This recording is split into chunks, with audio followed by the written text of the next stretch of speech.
Federal Drive is presented by GEHA, Government Employees Health Association, proudly providing health and dental benefits to federal employees and their families. Visit GEHA.com. And now, the Federal Drive with Terry Gerton, sponsored by GEHA. Welcome to the Federal Drive on Federal News Network. It's Thursday, July 9th. I'm your host, Terry Gerton, and I'm glad you're here. Coming up on this hour of the Federal Drive, a two-part conversation with John Bartram, who stepped down this week as the VA's Undersecretary for Health, on how VA is modernizing its healthcare systems and practices. And we'll look at the new acquisition scorecard issued by the Professional Services Council. Those stories and much more ahead during this hour of the Federal Drive. We begin with this. A new Defense Department Inspector General report finds that the military services have policies for reviewing allegations of abuse at on-base child development centers, but they don't always carry them out the same way. Investigators found inconsistent communication between family advocacy programs and child care officials, leaving some installations without timely information needed to make staffing decisions or update parents. The watchdog warns those gaps can keep classrooms understaffed, reduce childcare capacity, and ultimately affect military readiness. Joining Eric White now to break down the report and what it means for military families is Federal News Network's Rachel Cohen.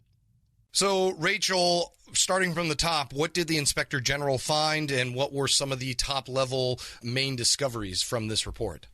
So the biggest takeaway is that the IG did not find any sort of widespread failures to investigate abuse claims. Instead, it found that the services do have the policies that they need in place, but what they don't do is administer that review process consistently. It creates a communication and governance problem. So CDC officials, child development center officials who staff the classrooms, talk to parents, that sort of thing, they are often left out of that review process, or they're not told when the decisions are made that affect their staff. So the IG says, those communication issues have a ripple effect. It affects parents' confidence in the CDC's ability to take care of their kids, and ultimately it does affect military readiness.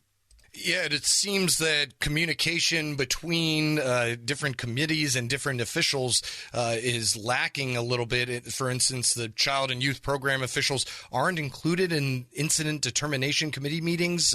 Why would that matter? And, I can understand why it would matter, but why does it matter?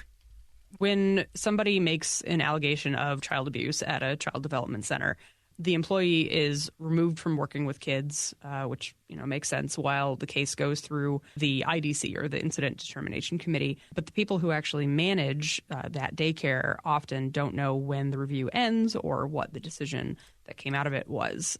So that means, in turn, they can't decide whether the employee who's being investigated can come back to work, whether they should be moved elsewhere or, fired entirely, whether they should be replaced with somebody else.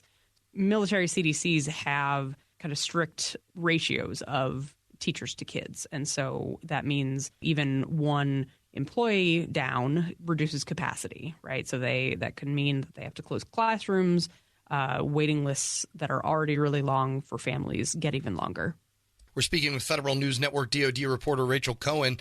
One of the problems as well on that front is the review process can take a little while, and obviously you can't have a caregiver that has an accusation floating out there working still, and I'm sure that stressed the workforce even more. How significant of a problem did that cause? The report didn't really get into how often it happens, but the folks who investigated said that they repeatedly heard at multiple bases that slowdowns do create, real operational issues. And, there's multiple examples that they included where caregivers were not at work for an extended period of time while the centers tried to meet their staffing requirements. And so it's important because, DoD has the country's largest employer-sponsored childcare system. They've got, roughly 210,000 children. And so when classrooms close or capacity shrinks, parents can be forced to kind of call out of work, call out of training, or, have issues if they're called up for deployment. And so that's why the IG really frames this as a readiness issue and not just a child care issue. When it comes to parents, what did the report speak about their experience? Obviously, you can't have enough transparency and communication when it comes to stuff like this. Is enough of that happening, or are there improvements that can be made to ensure that they are aware of the review of every step of the process?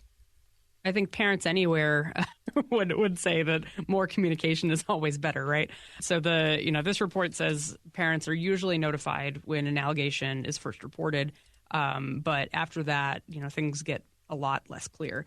So CDC staff often can't answer questions. If a parent comes in for pickup or drop off or something like that, and asks about it, the staff don't get updates themselves, right? So that trickles down to parents. And the kind of family advocates don't have consistent requirements for, when to talk to parents, how to talk to parents, that sort of thing. So the IG wants the services to create a standardized guide for parents that walks them through kind of every step of this review process. So not just having kind of a line that says, we take these things seriously. It should really show from the initial allegation through, the various points in the review process, and giving people contact information too. So they know who to reach out to, they know what to expect. And DOD agreed with that recommendation and is looking to implement it by March of 2027. When it comes to recommendations, what were some of the others, and were there any disagreements from any of the Defense Department entities? The other kind of main one was about written notification letters after it's determined that there was an incident of child abuse. So the Air Force stopped requiring those letters after they had an internal review that concluded they were sometimes being used for things other than what their intended purpose was, being used in family court proceedings, things like that. And so they decided that, just having a verbal notification, not necessarily in writing, was enough. So the IG disagrees with that and says, current DOD policy still requires written notifications, and the Air Force, neither the Air Force nor the Pentagon had produced any documentation to show that they could do away with that policy or they could deviate from that policy. So, IG says that recommendation still unresolved. The Air Force has been asked to come up with a plan to come into compliance or come up with, another alternative that works. The Air Force says, hey, we're waiting on further guidance from OSD. So there's a few organizations that have to take another few steps for IG to feel like the Air Force is in compliance with that. That's Federal News Network's Rachel Cohen speaking with Eric White. You can find Rachel's full story at federalnewsnetwork.com. Up next, the Veterans Health Administration is modernizing everything from clinical systems to care coordination. But the real test is whether veterans and providers actually experience a better healthcare system. This is the Federal Drive with Terry Gerton on Federal News Network. Print servers in federal environments create risk and unnecessary complexity. Every new printer, location, or policy adds strain to infrastructure that was never built for today's demands. FedRAMP High-Authorized Printer Logic eliminates print servers with a secure, cloud-native, zero-trust solution designed for federal IT. With advanced security, centralized control, and simplified management, agencies can modernize print without added burden. See what secure, serverless printing looks like. Visit Vasion.com to learn more.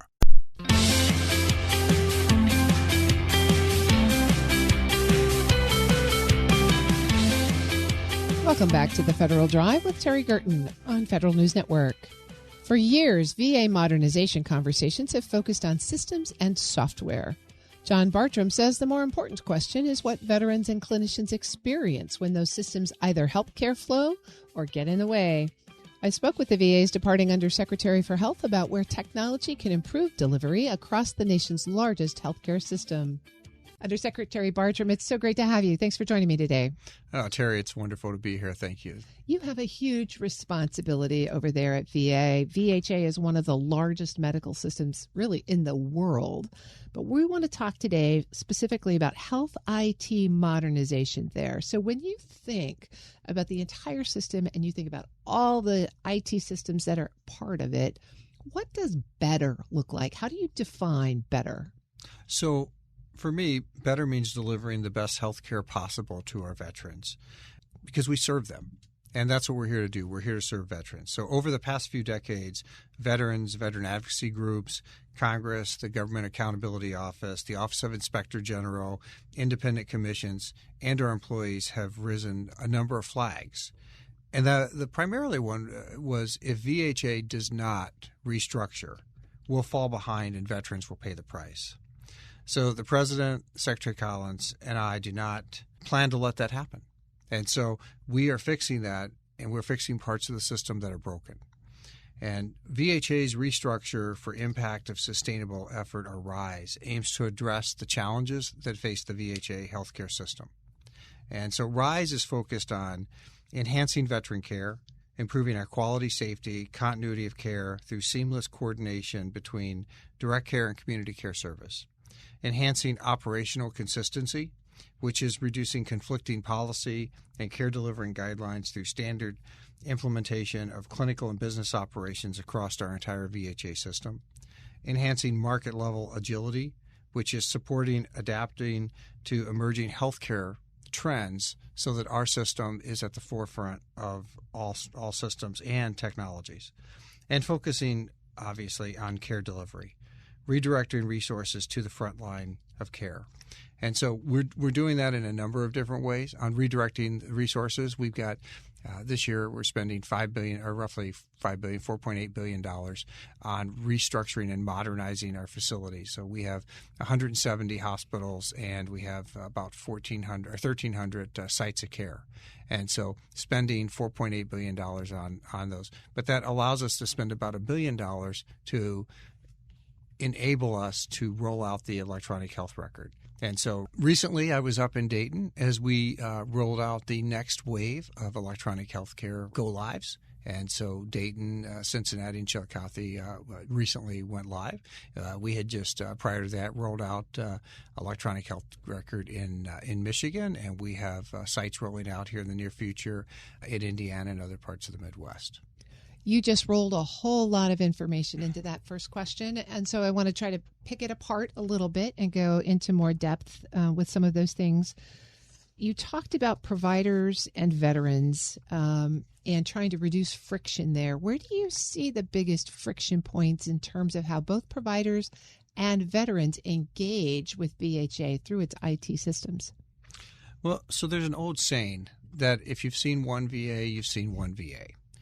And we frequently hear this from veterans, from veteran advocacy, oversight committees, and also our own providers. And so what we're working to do is to eliminate those inconsistencies. And part of our reorganization and restructure gets to that. So the current structure that we have is riddled with redundancies that slow decision-making, sow confusion, and create competing priorities.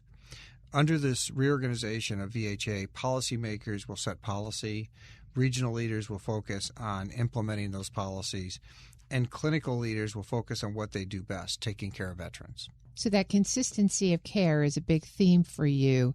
You also mentioned community care. So how are you balancing inside the systems the kinds of care and the experience of the user across community care and VA site care?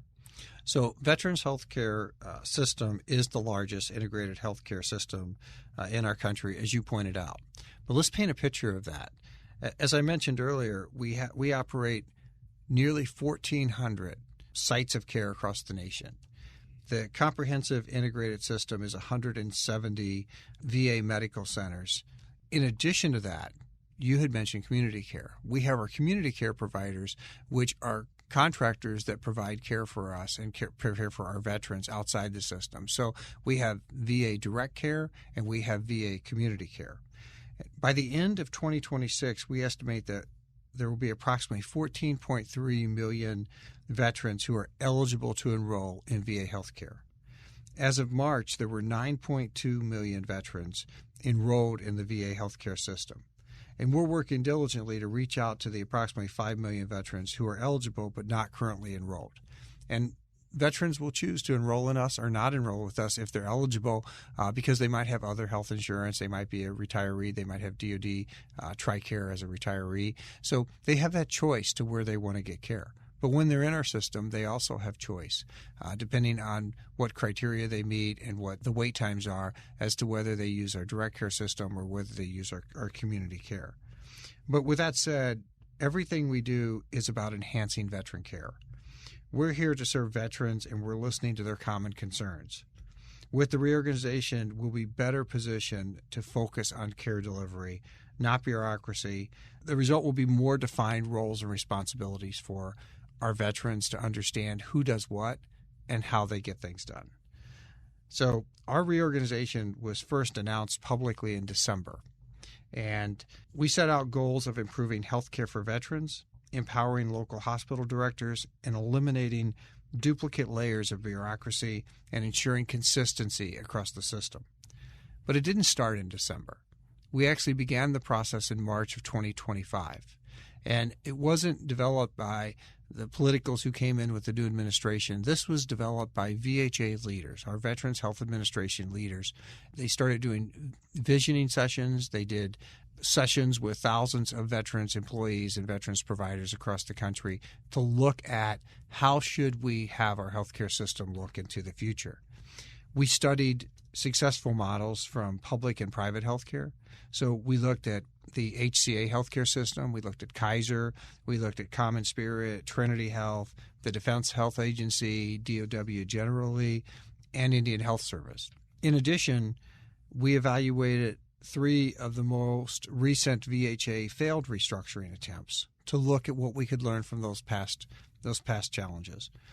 We looked at multiple GAO and OIG and congressional reports, but most importantly, we listened to our veterans and our VSOs and our employees. So that's how we're getting after better to make sure that we're taking care of our veterans and putting them first. So let's follow on from that reorganization description and come back to community care for a minute, because one of the other things you've been pushing is this whole health approach to care for veterans. And when veterans are receiving care across multiple systems, I'm curious as to what you find as the biggest challenges there. Is it collecting data? Is it sharing data? What makes gathering whole health information on veterans especially challenging? There are challenges with data systems and how data systems interact and data systems that our healthcare providers in the outside have. So we're in the process right now of recompeting our community care contract. As part of that community care contract recompete, which is in the RFP, will be enhanced ways for that data to be shared back to us so that we get the data faster. In addition to that, there are other efforts going on their way, especially with our rolling out of our electronic health record, which will enhance the ability for us to collect that data as we'll become more interoperable with the healthcare system at large. So sharing data, getting data from the community is very important. But when you look at the delivery of care, the majority of our veterans who are eligible for community care choose to also drive and use our care at their local VA facility. Because I think what veterans realize is that our providers and our healthcare system understand veterans and the unique nature of what veterans have gone through and the experience of veterans better than most community care providers.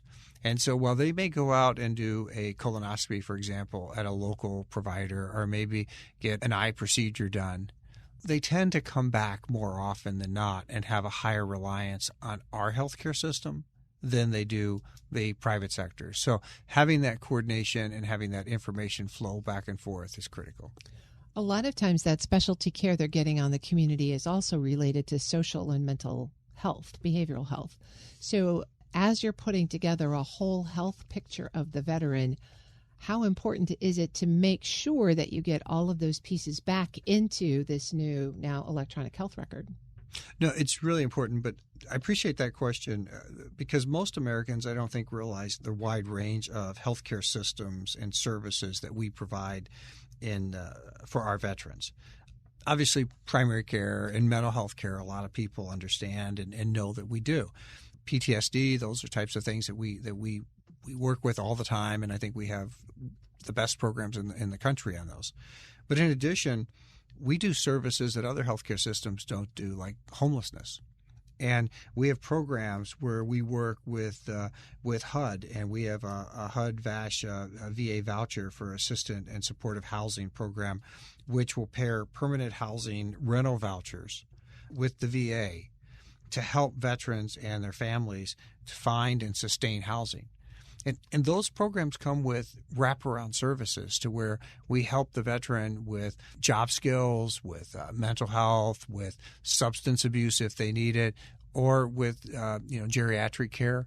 And so we do a lot of different programs that are tied around that social service for our veterans. And our various services require a lot of coordination, and that's why we continue to adapt new ideas and innovation. And you mentioned the Federal Electronic Health Record. That helps and allows us to seamlessly manage the data exchange between VA, the Department of War, and improve the customer service and connectiveness and convenience for veterans. And so in the VA right now, we're working with DOW to try and make sure that we're getting electronic records from veterans from day zero, from the day that they start their military service. And I think, as you know, Terry, you've been around a while. That's been a long time effort. But we and our Deputy Secretary has been focused on that and working with Department of War on that effort. So you raised something really interesting, because I was focused on asking about how you're sharing health information with community care partners and those sorts of things. But when you bring up the social services, the homelessness pieces, those come from inside VA, from VBA. And so are you finding that it is challenging even within the Veterans Administration to share information across those two silos within the department? No, I think we do a pretty good job of sharing information inside. It's the matter of getting the information into us, so that we have the information.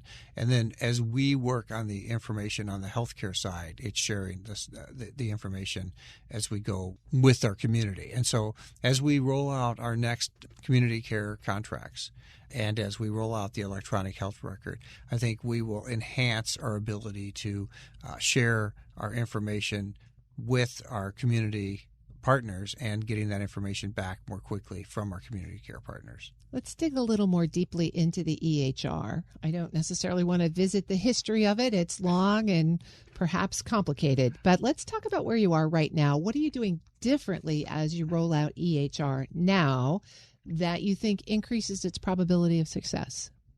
Well, one, electronic health records, when it was first rolling out more than a decade ago, were not as common throughout the system. But nowadays, there's basically two players out there, the company we're using and another company.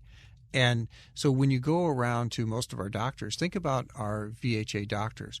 A large percentage of our doctors don't work for us full time. They will work part-time at a local university or a local academic center, and a lot of them will be half-time or three-quarter time providers. And so what that means is they're already using this system or its competitor system. And so EHRMs have become much more mainstay throughout the entire healthcare system.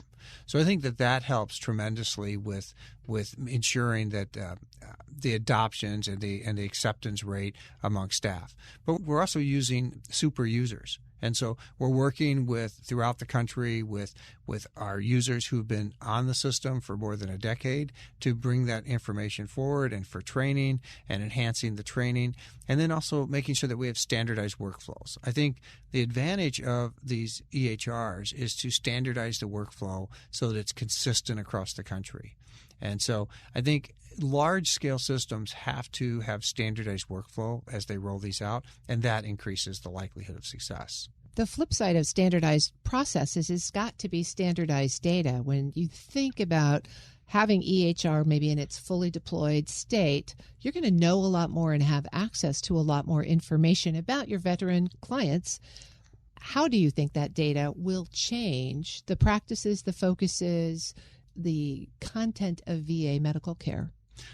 I think we're looking forward to getting more of that data, not just from an actuarial standpoint, to understand how veterans are using our system, where veterans are moving, types of care that they're migrating into and out of, but also from a research standpoint. As you know, Terry, I was associate director at NIH years ago, and we used a lot of big data on research, and that data was able to allow researchers across the country to look at a lot of health service trends. And I think that as we get to a more robust data set with the full rollout of the electronic health record, that I believe that our researchers will be asking, how do we get access to that, to mine that data, obviously where it doesn't have identifiable information for our veterans, but just to understand the data and to see what the data tells us as far as where healthcare trends are moving and how our trends might be different or similar to the healthcare system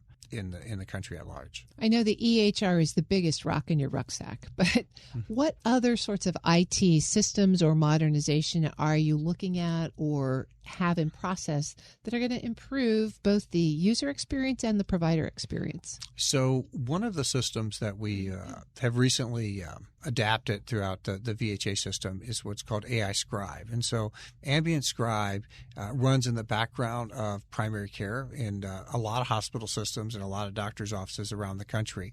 And prior to last year, VHA had license for it, but really hadn't rolled it out well. So what we've done over the past year is we refocused on that effort, and we're rolling that out across the country. And so right now we've rolled out license to all of our primary care providers. Obviously, we need consent from our veterans. If they don't want to have AI Scribe run in the background, we don't. But if they do, it increases their provider's ability to, one, more quickly turn around their notes, and two, to have more complete notes of what was discussed in the effort. The provider still has to review the notes. The provider still has to sign off on the notes.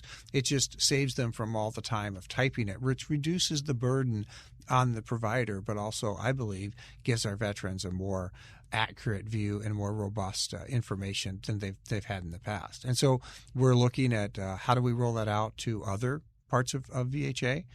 So part of that gets into structured versus non-structured data and where there are templates. And so we're looking at some of the psychology or some of the mental health, some of the internal medicine, some of the ones that have more of an easier structured type of data system as the next round. In addition to that, we just awarded a pilot for polypharma. And so polypharma is when a veteran or when an individual takes more than 5 medications at a time. So we've done this in the past for years, where we would have groups of pharmacists come in and look at records and make sure that we don't have drug-to-drug interactions. We can't expect every doctor to know exactly what's in every single medication all the time, as much as we want to rely on them to do so. So this can look at those drug-to-drug interactions. So we're doing a pilot, and it's going to be running in the background. And if this pilot goes as successful as we hope, it will be an opportunity that we can roll it out nationwide across the entire system. So we're looking forward to that. And it's used in the healthcare system, but not in large-scale hospital systems like ours to date. One of the biggest challenges that veterans have asserted in the past is scheduling. How are you rolling out new improvements to making an appointment? Sure. So we're doing that. As you may know as a veteran yourself, Terry, I don't know if you use our system, but you may or may not. But if you did, you can schedule certain systems right now on va.gov for our direct care. And for a number of years, veterans, including myself, have said, why can't I schedule my community care? And why do I have to have somebody call me and help me schedule it? Because if I'm in Blue Cross Blue Shield or Aetna or GI or any of the other systems out there and I need a referral, I'm just given a list of phone numbers and saying, go find one. Now, we treat our veterans better than that. We actually help them find those, and we call out around for them to take that burden off of them. But to some of our veterans, they would rather do it themselves. So we're working right now on what we call external provider system, EPS. And in EPS, it is going to allow our veterans to go out and self-schedule in the community care and in the direct care system. So we're working on the pilot right now. We're testing it out. I can tell you that in the demos that I've seen, it's been very promising. And I won't say it's done yet, but I will say that we have commercial partners that we're partnering with. And if you can, vision with me for a second, is that one day, if you're eligible for community care, for primary care, you'd be able to see your primary care options and your VA. And there's a reason that I think is really critical as to why this is important. A lot of times VA gets criticized because we have these standards of you have to have care within 20 days or 28 days, which are not the standard in the healthcare system at large. In most healthcare systems across the country, there's some specialty care you're not going to get in 28 days. And so if you can't get it in 28 days, then you'll be eligible for community care. And what some of our veterans give feedback to me about is, well, yeah, but I went there and I couldn't get care for 6 months in the community. I had to wait 6 months. Well, the market is what the market is. If that's how many of those specialists that you have in your community, then you have to wait with what the community has. But I want veterans to know that they might not have been able to get it in 28 days, but they might have been able to get it in 30 at the VA and or 7 months in the community. And now they can pick. And what works for them. And that's what choice is. That's why, as a veteran of 42 years myself, I can tell you that, that all of the veterans out there, I have a lot of respect for. They're my brothers and sisters. That's who I care about. That's the reason I'm in this job, is how can we support them? And I believe that this scheduling system and self-scheduling is moving to where they want the ball to go. And we're working hard to get there quickly. You've got an awful lot of IT irons in the fire. As you think about trying to balance the effort, the cost, the disruption of all of that deployment, what are you most looking at in terms of your measures of success? In my measures of success, I look, one, at the clinical aspect of how do we deliver care? What is our quality of care? What is the volume of care that we delivered? But then in my other measures of success, I look at how is the reorganization reducing the burden on the system so that we can have more resources to provide to the veterans. So we're looking across at internal measures, and we're looking across at kind of typical hospital measures as we look forward. That's John Bartram, who stepped down this week as the VA's Undersecretary for Health. We'll post this full interview at federalnewsnetwork.com/Federal Drive. Subscribe to the Federal Drive wherever you get your podcasts. Coming up next, federal agencies are being asked to move faster, but speed starts with something even more basic, a good business forecast. This is the Federal Drive with Terry Gerton on Federal News Network.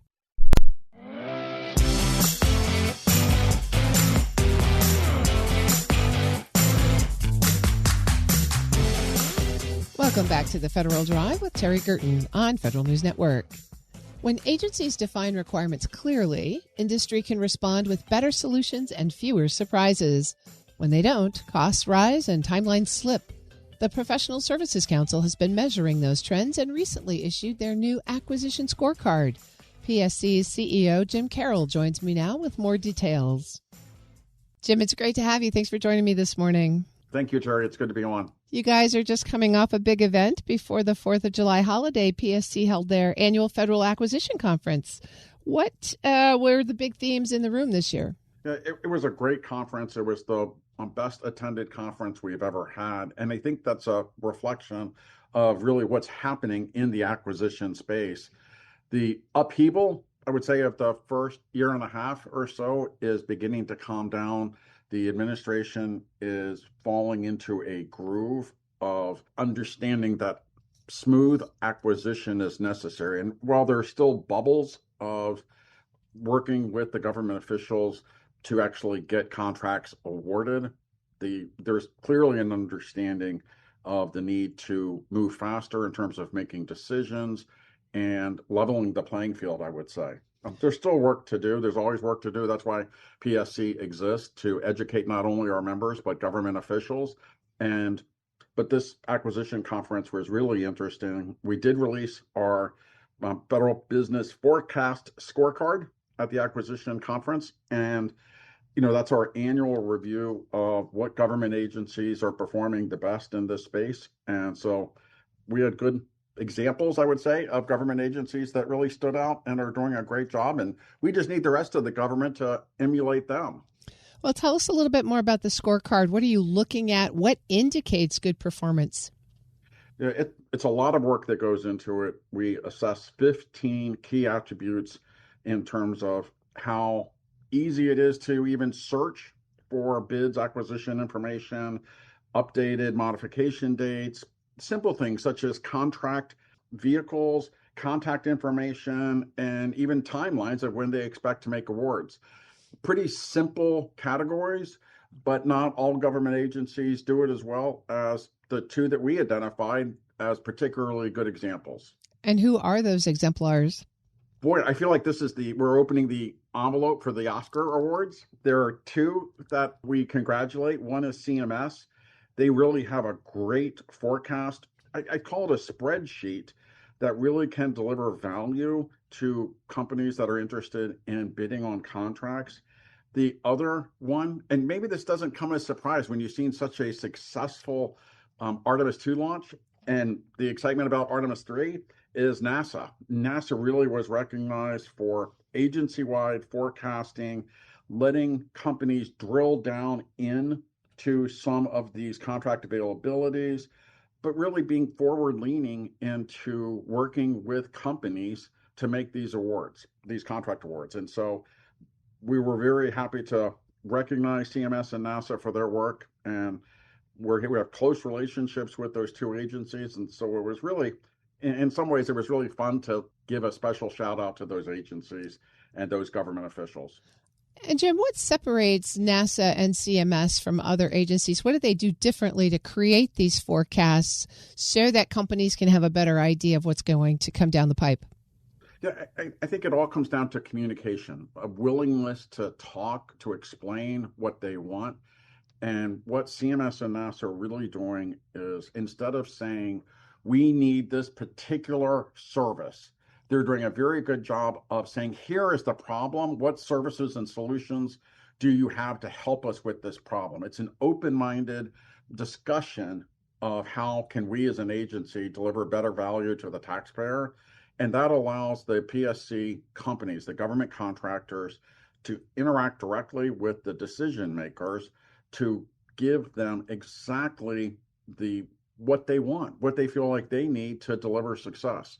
At NASA, we had so many government contractors sitting seat next to seat for Artemis 2, for what's going on. At CMS, we have companies that are providing answering services for the public when they call and need help with medical issues. And so Medicare, Medicaid, not direct health issues, but it's really a customer service mindset for the taxpayer that spills back to working with the government contractor. And so it's been great.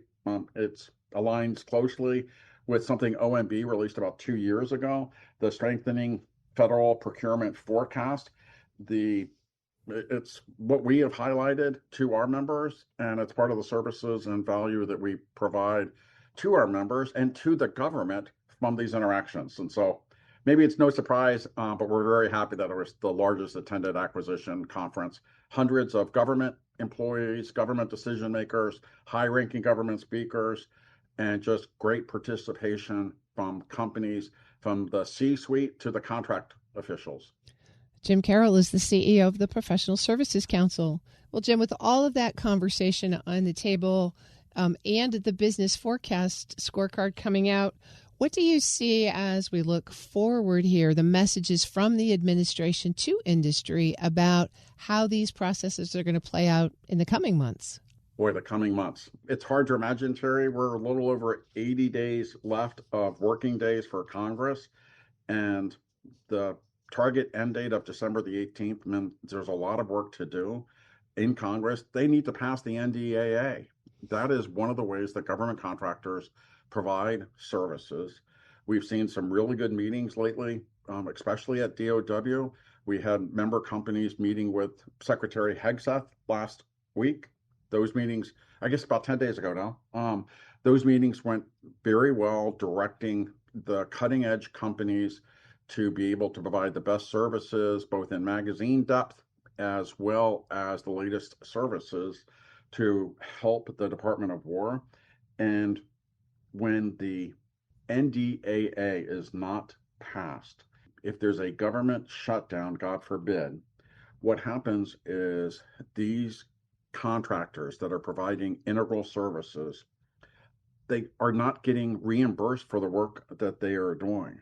And these companies, especially the small ones, are really, I don't want to say scraping by, but they're really having to rely on extraordinary financial measures to be able to continue to turn the lights on. And the make payroll, they're doing everything possible when these things happen. And so we're looking forward to working with Congress on this issue and getting the NDAA passed.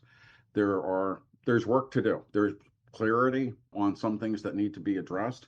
We're working with the industry. We're going to Capitol Hill, it seems, every day to talk about some of the provisions. And so we're definitely busy. It's not much of a July recess at all. And I don't know that August is going to be any better. Jim, as we think about the NDAA and the competing versions in the House and the Senate, where are you seeing the biggest alignment, the greatest opportunities for folks in the industry? I think the alignment across the industry and across both the aisles and across political divides are the concept of how do we actually provide national security? How do the $1.5 trillion that's asked for, how do we make sure that there's actually a return on the investment that the taxpayers are giving the Department of War to provide essential services that are critical to the safety and security of the country? And so there's alignment on the overarching theme. The issue is, and it always is with Congress, is the devil is in the details, and making sure that the priorities align to provide that service. And sadly, politics are always involved, and despite being born and raised in D.C., Terry, and I hate to say this, but it seems that there is more capital P political partisanship than ever before.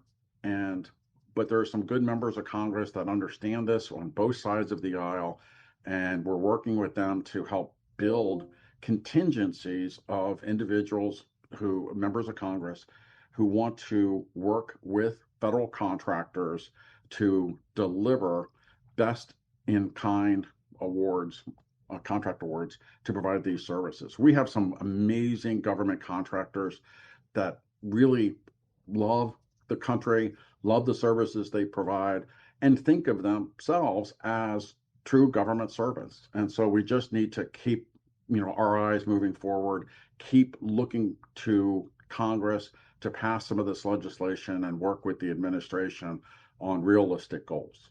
Jim Carroll is CEO of the Professional Services Council. Jim, as you say, lots of important conversations yet to happen over the summer. It's going to be a busy summer, Terry.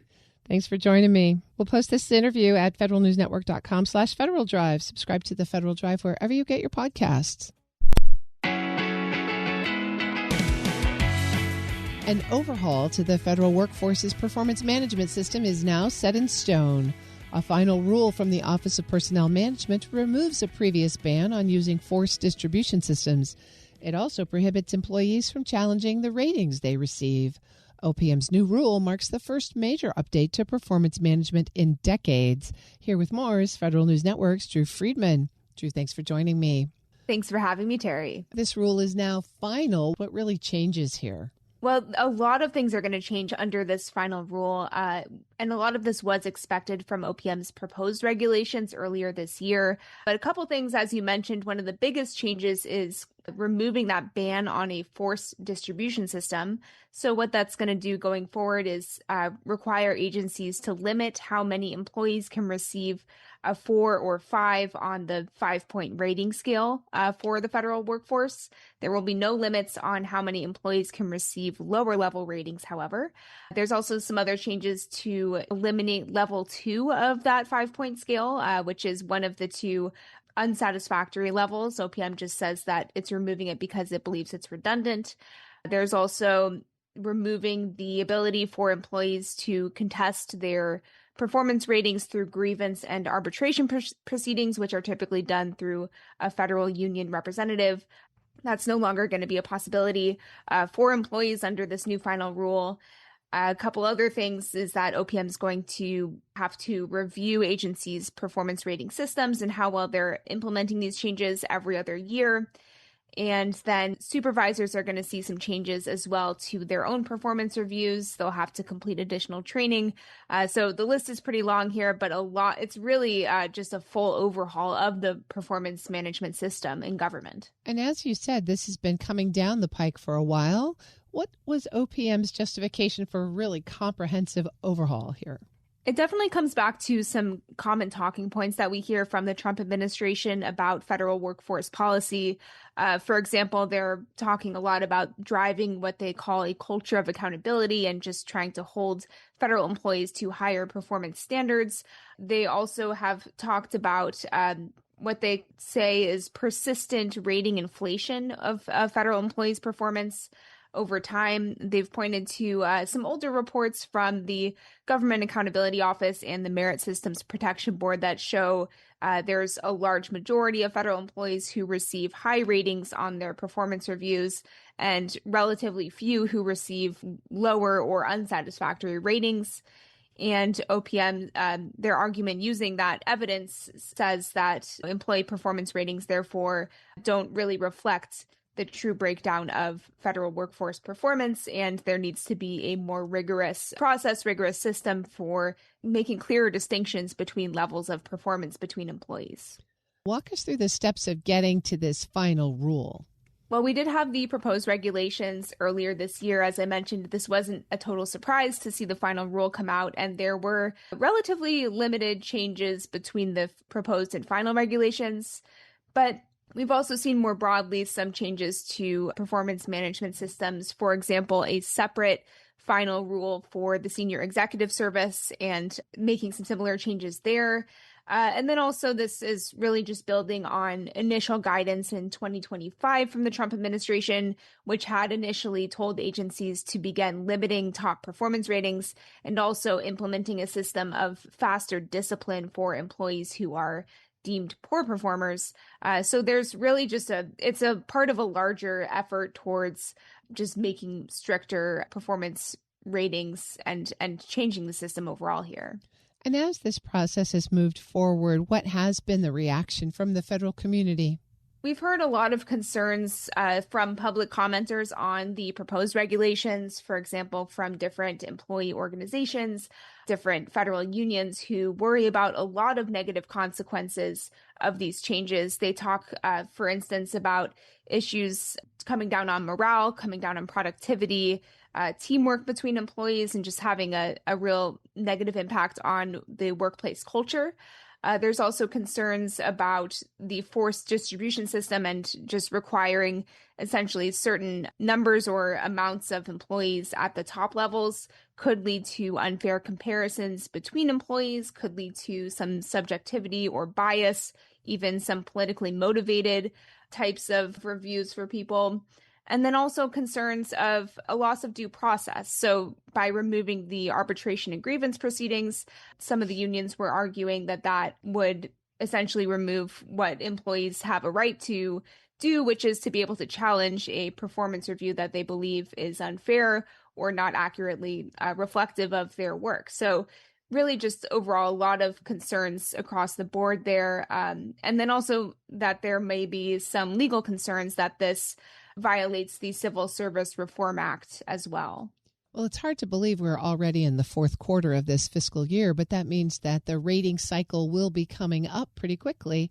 Is this all in place now for that rating cycle, and what comes next? One of the changes that OPM made for the final rule is to actually delay the implementation timeline slightly. So instead of the fiscal year in September of this year, we're actually going to see these deadline for these changes to take effect in January 1st, 2027. So agencies have a couple extra months to make these changes. I think it was just a concern over, these are pretty significant and a pretty significant overhaul of the system. So it's just going to take some more time to make those changes. But once agencies are in compliance, these changes apply to the vast majority of the federal workforce. So we're going to see a pretty significant shift here by early 2027 for sure. That's Federal News Network's Drew Friedman. Drew, thanks for this update. Thank you, Terry. You can find her full story at federalnewsnetwork.com. The Federal Drive with Terry Gerton is produced by Eric White and Michelle Sandiford. Our web editor is Stephanie Wright. For the latest updates, stay with federalnewsnetwork.com or follow us on Facebook, YouTube, and LinkedIn. I'm Terry Gerton. Thanks for listening.